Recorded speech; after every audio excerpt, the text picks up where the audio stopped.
Why are you here? You're here to outwork. You're here to outtrain. You're here to win.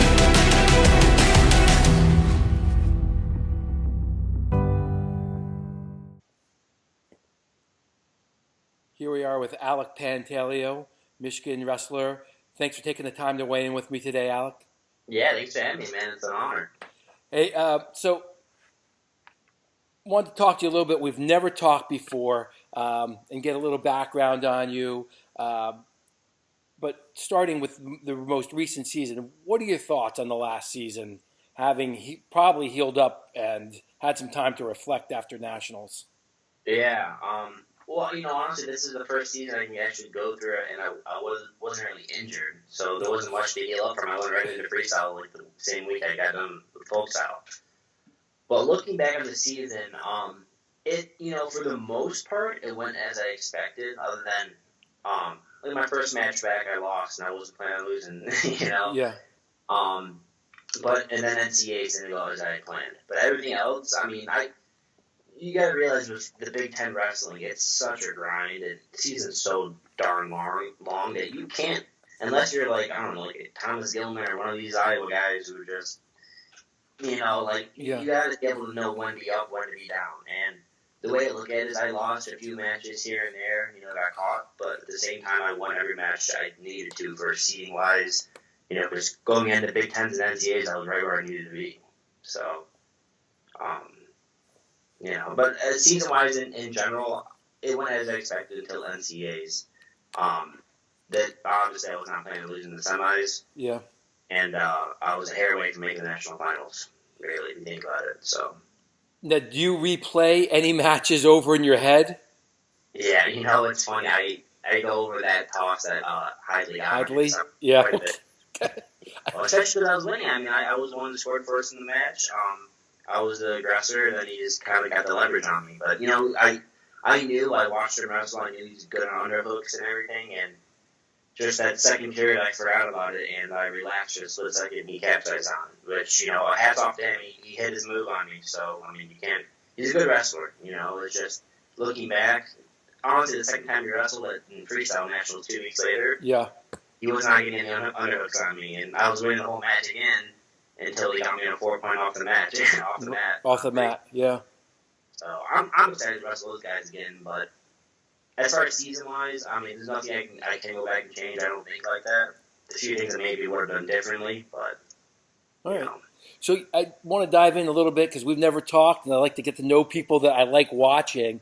I want to learn a little bit about your mindset. So, you lost to the kid from Lehigh in the dual meet. You face him the opening round of NCAAs.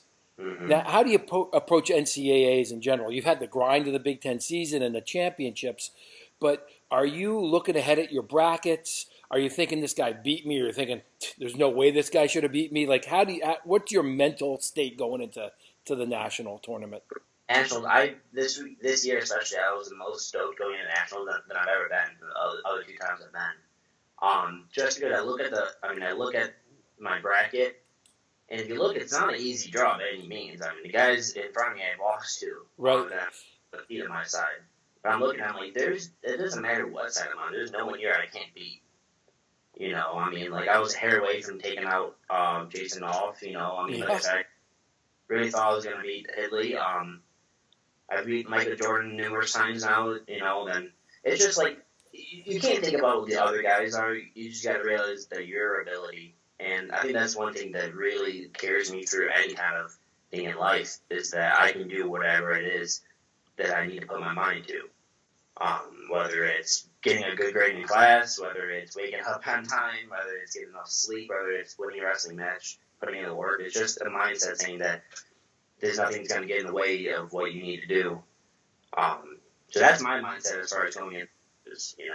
I can do whatever it is. I just got to be zoned in. So you beat Brown in the opening round. He beat you on a 5-point move, I think, during the duel. You didn't. I think you majored him.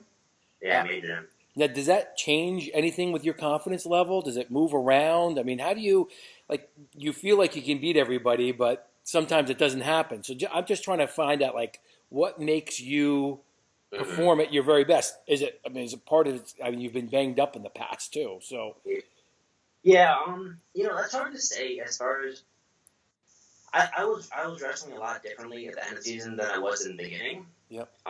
And honestly, we were going through like some debating with going 157 was the right weight for me, especially because I lost my first 3 matches. Yeah.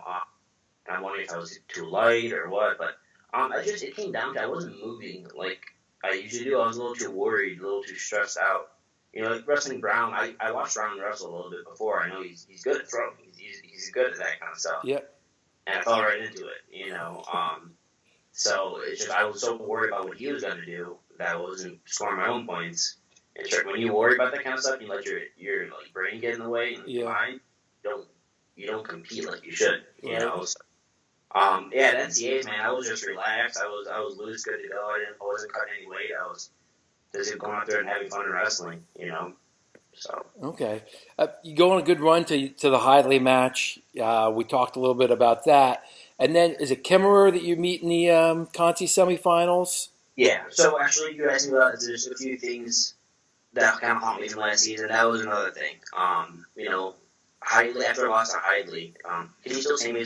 I can. Yep. Okay. After I lost to Hidley, I just went over in my head for weeks and weeks and making the national finals and imagine it was going to be against Jason Dolph. I just went through it over and over, every scenario, and never did I think that I was going to get thrown for 5 and give up, or 6 and then give up a finger poke. I'm down by 7 points like that. Right. Never would have thought that. And that night going in, after the match, that was one thing I'm actually mad at myself. I couldn't get control of my emotions for that night. Okay. I wasn't sure if I was heartbroken, if I was mad, or what it was, but I couldn't sleep that whole night. And going in to wrestle Kimmerer, he had the taste of blood in his mouth. He was ready to go.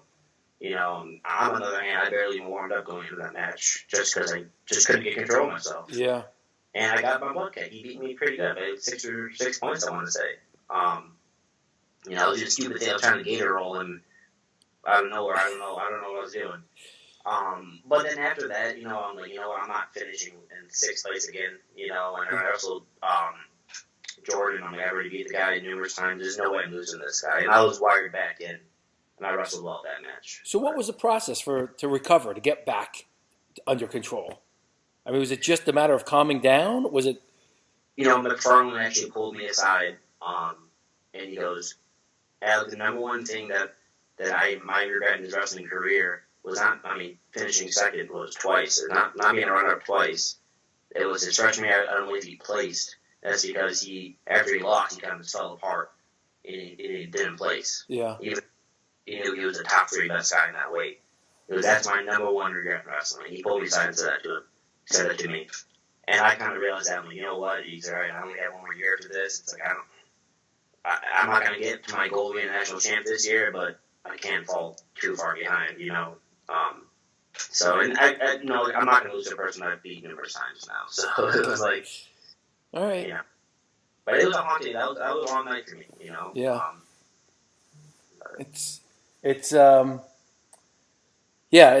Seeing different people recover different ways or not recovering it's always interesting, and I like the kids who are listening just to see that, it's about keeping yourself under control. When you put your heart into what you're doing, when you dedicate your time, your whole lifestyle is built around this to accomplish your goals, and you can't explain it to anyone. They don't understand it unless they're you, and then it gets taken away from you, and as far as a mistake, I fell right into that throw. Right. It's hard, it's in your body, your mind does things to you that you never thought. I've always been a pretty mentally callous person. I don't want my emotions getting away from me, and they actually were just kind of overtake me that night. Yeah. I got over it, the next day, but that was a long night for me. Right. So. Okay. Hey, so stepping back to when you were a kid, come from a wrestling heavy family, right? Your dad was a wrestler, your uncle was a wrestler. How did you get introduced to wrestling? What age? I didn't have a choice. I didn't have a choice. That was it. No, it was my Uncle Joe was a 2-time national finalist here in Michigan. Yep. Alternate. My dad was a two-time All-American at Olivet. My uncle Dan was a national champ at Olivet. My cousin Joey was a two-time state champ out in Virginia, national qualifier. A family of wrestlers, right? So, of course, my dad, when I was born, my dad was coaching at the time. So when I was little, I was already running around on these mats, you know. And then I was actually not a very good wrestler when I was young. He put me in this little community rec program after he'd been coaching. And I just really wanted to bully kids. I was making like this face all the time, just running into kids. And like I did like football and soccer and stuff like that too. But then I kind of realized after I started winning in wrestling, I'm like, I should probably stick with this. And my dad, of course, is my biggest fan, and he's teaching me. And my dad was my coach all throughout high school until my senior year. So, and in that time, my dad actually built a really great program at Canton. We had numerous state champs, all of which have gone to wrestle D1 at Eastern Michigan for the cut the program. Jordan Atienza, who wrestles for Central Michigan, I believe he's a national qualifier. These guys are all state champs, and they were all trained under my dad. But after I left, he kind of stepped away. Gotcha. So, but yeah, I mean, I had some great training partners growing up. The problem with my high school wrestling, why I wasn't really big on the spectrum, is I didn't go to Fargo, and I didn't do all this kind of I went to like Super 32s, but I was making it around 12 and getting beat. I wasn't placing. So, I wasn't a big recruit out of high school at all. Yeah. Well, so just at a younger age, what did you like about the sport as a youth wrestler? And when did you start taking it more seriously? It was tough because my dad was my coach. Yeah. So when I'm saying, hey, Dad, what's this? It's coach to you, you know. So I've had times where I really disliked it because he was hard at me. You know? Yeah. But at the same time, when you're good at something, or you start to become better at something, you start to like it more, right? Yeah. You kind of realize, like, it doesn't make sense for me not to like this if I'm good at it, you know. And honestly, I don't know if anyone likes wrestling. I just think that everyone likes winning. So I don't think anyone really, really likes wrestling. It's like in a hand race saying they defeated someone else. So, and that's one thing I really love. I love being, I'm kind of like a megalomaniac in that idea where you just kind of like, you expose your own will over top of someone else. So that's what I like doing all throughout high school. You know? So we've been dancing around it. What advice would you give to yourself or other father-son coaching wrestler relationships based on your experience? Relationship-wise, or just advice going through, like... Both. What would you tell a dad who is coaching his son, and what would you tell a son who is being coached by his dad?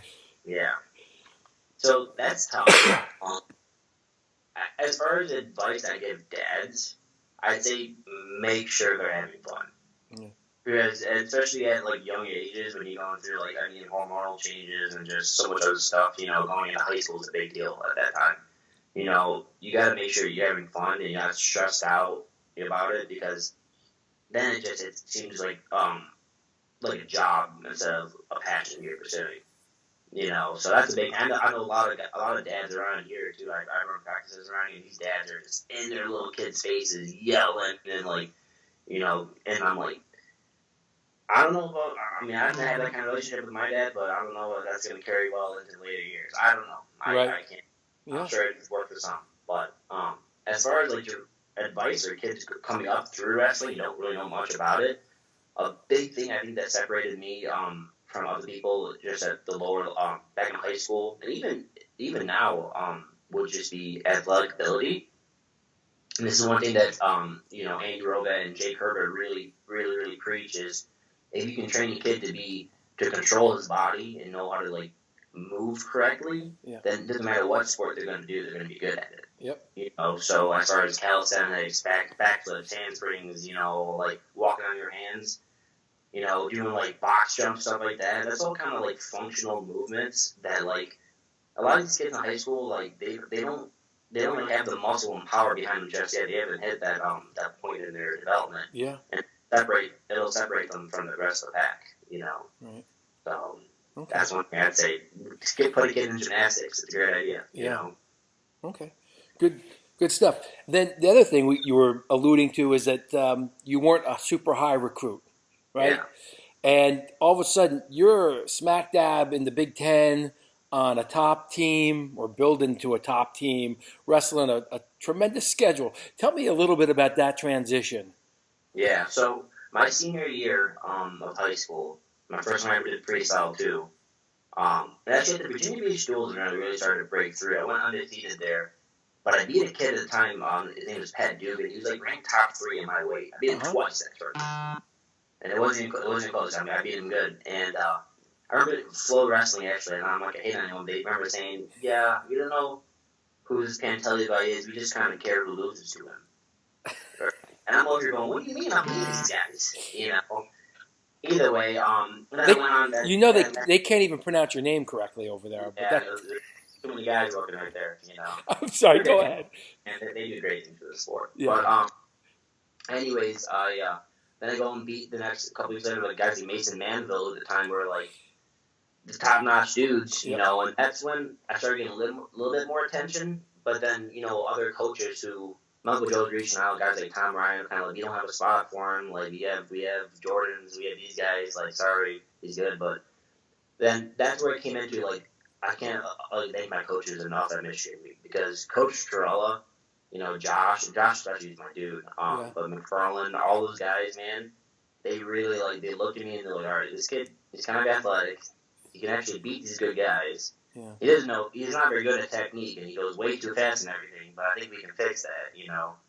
And that's what it came down to, is just my freshman year here, my technique is all over the place. I'm way too fast on what I'm trying to drill. They're like, you need to fix your technique before you fix anything, and then your athletic ability and all that will come right back. So that's what we did. My freshman year, we really just worked on slowing things down, breaking down wrestling into a science instead of like a physical activity, and then we bring back that physicality to it. So, got it. So, technique, big technique. Transition.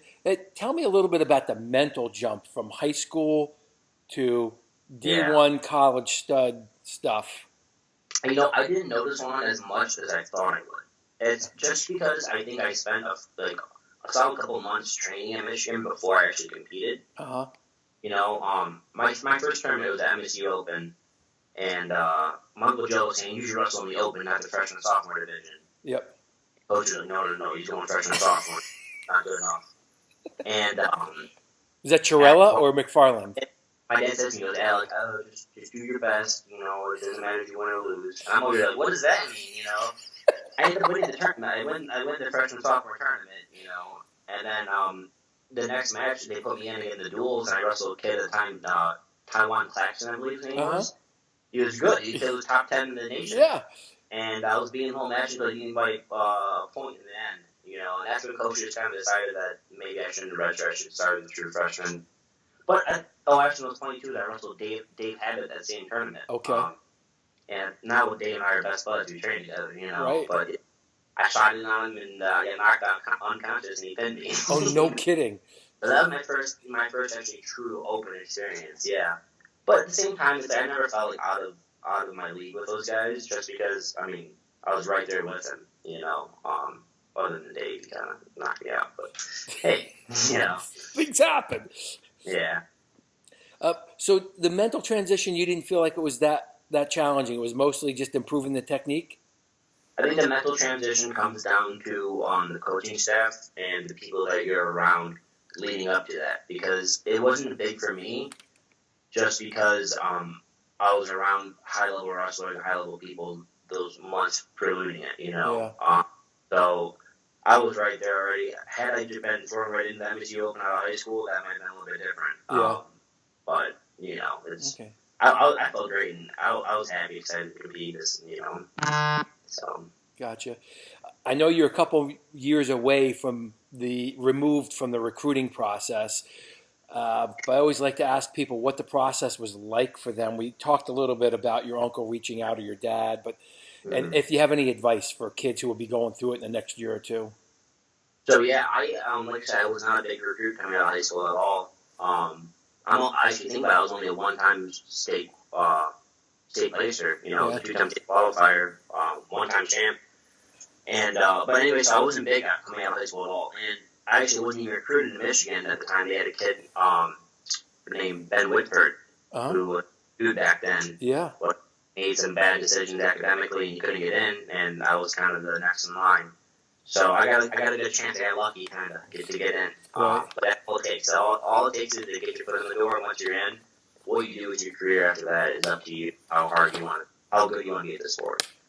So what I would advise the guys coming up, especially the ones who aren't top recruits or having schools chasing after them, is just like talk with them. Like let the coaches know that like you're interested, that you're passionate about what you want to do, that you realize that you don't have the abilities just yet to be at the top, but with their help you could be. I took all my 3 visits, and I landed on Michigan just because of the fact that I like everything it had to offer. But you gotta find the best fit for you, and you gotta find coaches that are willing to take a chance on you, because that's all it takes. But Gotcha. A little bit. So after the recruiting process, what was it like the first time you were wrestling in the Michigan room? It's funny. I'm not saying I got hazed, but I was definitely getting messed with. It's just like guys like Connor Easy coming in, you go, oh, big guy, you think you are all 10 and rip, you think this is a part of the competition, Rossi Bruno looks at me. First time I ever met the guy, he goes, hey, you have Matt herpes? Oh, no. He goes, you're gonna. I'm just like, I'm a professional. You're going, what? What is this? They're messing with us, of course. Yeah. But it's good fun. Honestly, especially in college, people don't look at you as far as year and age and all that. They just look at you as the kind of person you are and what you bring towards the team. So, I mean, if you think about it, I'm 21. I'm only 2 seniors of my class left. But I'm hanging out with the freshmen all the time. Right. It doesn't matter what age and all that kind of stuff. It's just a really good team chemistry we have. Gotcha. So now going back to the end of the season, going into NCAAs, you saw yourself going into the finals against Nolf. So Yeah. you didn't get where you wanted to go. Have you changed anything for this coming season's preparation from previous seasons that you can talk about? I think actually I made some big strides. Just from freestyle season wrestling in general. I mean, I finished 3rd in both the World Team Trials and the Open. Yep. And I think that's actually a big confidence boost moving forward. As far as the build, like what I need to change going forward, I'm still discussing with coaches what weight I'm going to be going next year. But I would say just I need to keep improving my skills. I definitely need to work on turning people now. Yeah. I was doing a pretty darn good job with getting out from everyone, except for Nolf, he did riding out while he won. I was taking anyone down I needed to take. I took down everyone I wrestled. So it's just a matter of I need to start turning people, because you get a 4-point turn, it's that's a couple of takedowns you don't have to get. Exactly. Okay. Tell me a little bit about Coach McFarland and then the transition. Right? Silver Fox, man. Yes. Transition to Bormet being that coach. Yeah, exactly. It went extremely smoothly. Much more than I thought it was going to be. And hats off to both coaches in that aspect, because they understood that this is kind of a stressful situation for everyone. But they really, I guess they were discussing it for months leading up to it, and it went really well. And Coach McFarland, honestly, I couldn't be more thankful for him. Honestly, he's the one who, like I said, he took a chance with me, and he pulled me aside numerous times. He told me advice that he didn't tell anyone else. And now, like I said, he's probably on his boat right now, sitting, on the lake, having a great time. So good for him. And then Borman, you should see the smile on his face when our administrative for athletics introduced him as the new head coach. That dude was smiling like I've never seen him before. Really? His excitement leading in to this next season is through the roof, and all the coaches got moved up too. So it's going to be a great season. I'm really excited for that. Excellent. It's nice when it's a good transition. You talked a little bit about the freestyle season that you've been having a lot of success. If I just asked you which is your favorite, folk or free, you would say free? With that in mind then, so you love freestyle wrestling. Most guys do. I did. I mean, almost everybody I talk to loves it. What would you do if you were the big mahuff of the NCAA to improve folk style wrestling? Push-outs. Okay. Push-outs big. Just makes, and especially if you look at the mats and folk style wrestling too, they're bigger than freestyle mats. Like our home dual mat is huge. So if you're going out of bounds, you should at least be rewarded. Right. So that it's kind of tough because it's a whole different kind of animal. You would say something with turning on top, but then that kind of takes away the idea of folk style.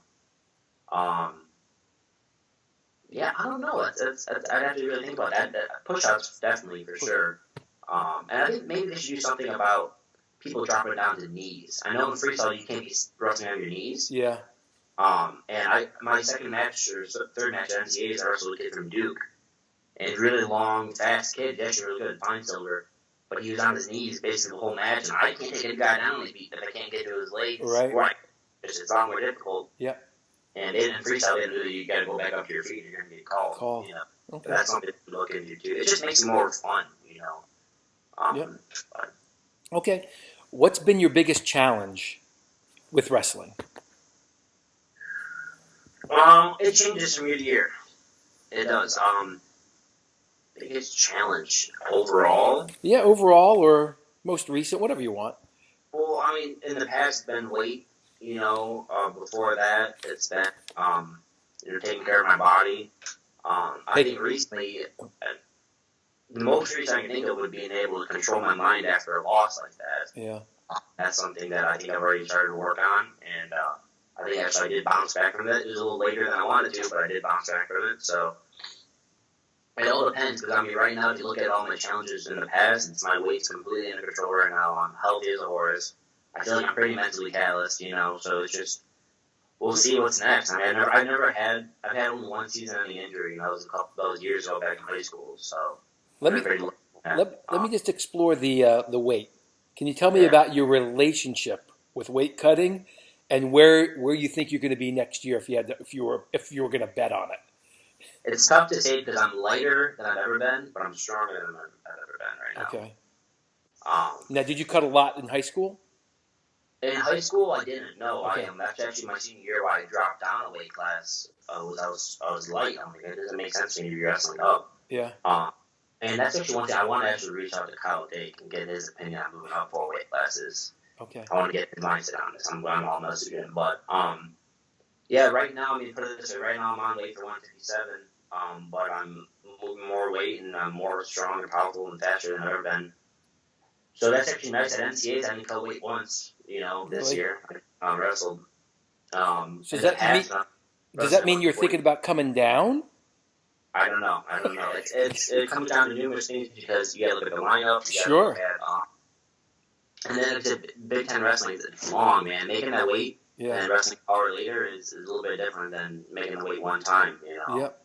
And every weekend, twice a weekend. So we'll see. I still have to discuss that with coaches. The way I see it, I want to go 149. I could win a national title. If I were to go 157, I could also win a national title. Just think it might be a little bit more difficult, but again, I don't think there's anyone at either weight that I can't beat. So. All right. What do you consider your biggest accomplishment in wrestling? Yeah, it goes back to freestyle. I think making that junior world team. Yeah. That was a big deal. Yeah. I think that was the time I got to represent the bars and stars. You know, I love the U.S. It's, you know, you should see my house. I got American flags all over the place. That was awesome. And honestly, like, getting to hang out with the guys on the team, Colin Moore, you know, Seth Groves, Mark Hall, out in the middle of France, you know, that was a really cool accomplishment. And just a cool experience. So, and yeah, I would say that would be it. Will you continue wrestling at the senior level when you graduate? Yeah, absolutely. That's I'm definitely through 2020. Okay. I feel like I'm right there in the lineup. You know, I mean, like this guy is like Frank. You know, he's pretty good. He's just a higher level freestyle wrestler than I am. But the other guy is Chamberlain. I've beaten numerous times already this year, or last year I beat him twice, and he's in the final X already, or he lost, but he was in the final X. So, right. Yeah, we'll cross that bridge when we get there. Especially because if I want to continue through, I'm going to either drop down a weight class or go up to 74. Right. The 70 is not an Olympic weight. Right. Yep. We'll see. Yeah. Hence, talking to Kyle Dake about going up, or yeah, that's right. I want to talk to him just about. I mean, he moved up 4 weight classes, and he honestly didn't care about who was at the weight or any kind of that stuff. And yeah, I don't that much either. But my Uncle Joe, I called him up the other day. He's like, Alec, go the weight that Alec's going to be the best at. exactly. Well, don't worry about what other people are going to, who's going to be there. Go whatever you think is going to be. I mean, my Uncle Joe told me I should have stayed at 149 last year. I went up to 157. I did better. Yeah. So you got to go whatever you trust your gut on. So, and I'm still figuring that out. Got it. All right. So what do you weigh right now? If we put you on the scale, like 158. 158. Okay. And you don't even look sucked out. Like you're just eating normal, right? Yeah. Man, sometimes I think you gain weight in season, honestly, because like just you're stressed out and everything, and like it's cold, so you're trying to get that extra layer of fat to keep you warm. Sure. But yeah, in the summertime, I'm doing so many things as activities, and like I kind of forget to eat sometimes, but at the same time, I'm still getting all my workouts in, so I'm building muscle still. Yep. Yeah. Are you on any kind of special diet, like paleo or?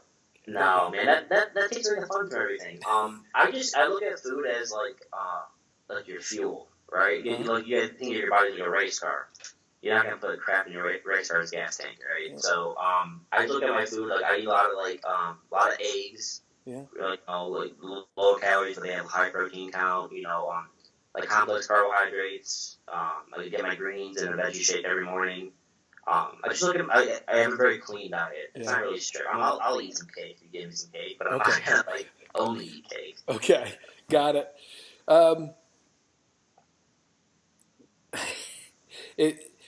If you could write a script for yourself for the next 5 years, what would it be? Moving forward? Yeah. That's we'll definitely make an Olympic team. I mean, make a world team next year, make an Olympic team after that. It's actually a great setup for me because when I graduate, I'll have just a year and a half of training to the Olympics, or the trials for that. So make an Olympic team, probably wrestle the World Championships after that, and then I should debate how far I want to take wrestling. I don't want to wrestle my whole life. I want to move into the business world. So just start investing and stuff like that. Maybe get out of Michigan, someplace a little bit warmer in the winter. Will you be wrestling out of the club there, or do you see yourself going to Arizona State where it's warm all the time? Good question. I actually would like to stay with my coaches. I think I still have so much more to learn from them. But then you got to look at the aspect of after you graduate, this is all on you now. It's not, you're not representing the university, you're representing yourself. So whoever's going to help me, whoever's going to offer to help me get to the best version of Alec Pantaleo, I'm going to consider all options. So, I mean, I would think that the coaches at Michigan are going to want to keep me around, considering they're the ones who really brought me to the light. Sure. But you never know who's out there. So. All right. What last kind of wrestling question is, what self-talk do you have going into a match and during a match? Move your feet. That's the only thing I say to myself. Just move your feet and score some points. I've actually been reading a lot about Kyle Snyder and all that kind of stuff. Uh-huh. And he's a prime example of someone who just, why he's so good is he just keeps scoring. He's just hungry. He just keeps on going.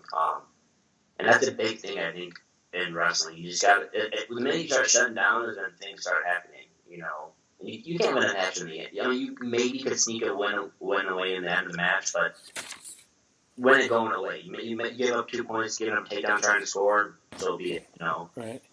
But you just, so I just tell myself going in a match, just move your feet, don't be flat-footed, and keep scoring points. So. Do you ever get distracted out on a match? In a match? I had the craziest things go through my head when I wrestle. Like, I'll think about, like what I had for breakfast, or whether you enjoyed what you had for breakfast, or if you could have that after the match. What are you thinking about breakfast? I just think about I wonder if I should have had that breakfast sandwich this morning. Or I don't know why. There's crazy things go through my head. I don't even think about this when I'm not in a wrestling match. So what? So that happens.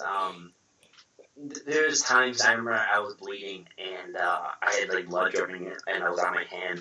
I was thinking, this is just like 300. This is so cool. Like I was like, I'm a Spartan, just like crazy things like that. Like, so Nice. Good stuff. Is that the most distracted, like the 300, the movie, or Breakfast Omelet, or is there? I yeah. mean, did you ever think, I wonder what I'm gonna? Never. I don't know. Those are good things, man. Those are good. I Um, think it's good. I think it's good because I think that shows that I'm not consciously wrestling. Yeah. I'm just like my body's doing what it's been trained to do. right. Because if you think about it, there's a lag time between being able to think about something and doing something. When you just do it because your body has that muscle memory to do it, there's less lag time. Maybe, I don't know. Right. It's a good idea, a good approach to it, right? I think it sounds like you could be in the flow state, right? Maybe. You can be serious and still have fun. Yeah. One does not. All right. One word answers. You ready? Yeah. Well, can it be like 2 words? Sure, it can be. It can be whatever. I mean, no one's gonna. There's no cop there. Silver Fox, Coach McFarland. Stern. Coach Bourmet, Intelligent. Kellen Russell, Beard. Chirella, Passionate. funniest guy on your team. Malik Mead. Favorite food, Tacos. favorite place. I do like water, though. Water's pretty good up there, too. Water's addictive.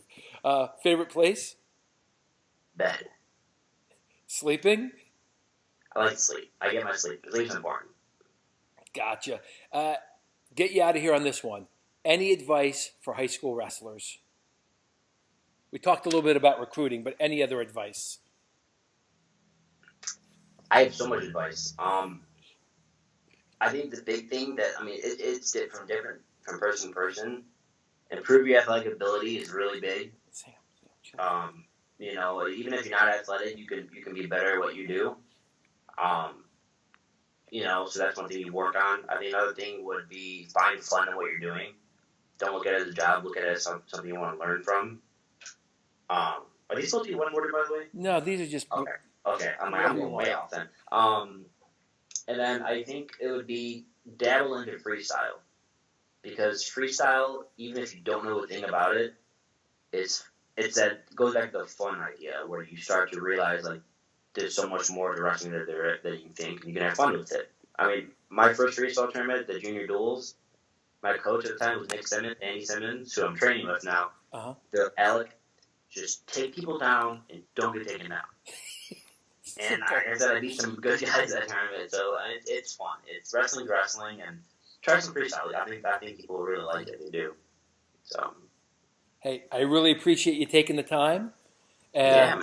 Will you be doing any more competing this summer? Not this summer. Okay. No, I might. Like I said, next summer would be a big training thing for me. Especially just I'm trying to make numerous world teams. Yep. This summer I'm just gonna keep figuring out myself, getting my body ready for next season, and have one last run at a national title. Hey, well, thanks for weighing in. We'll be looking forward to you this fall, and talk to you soon. Go Blue, man.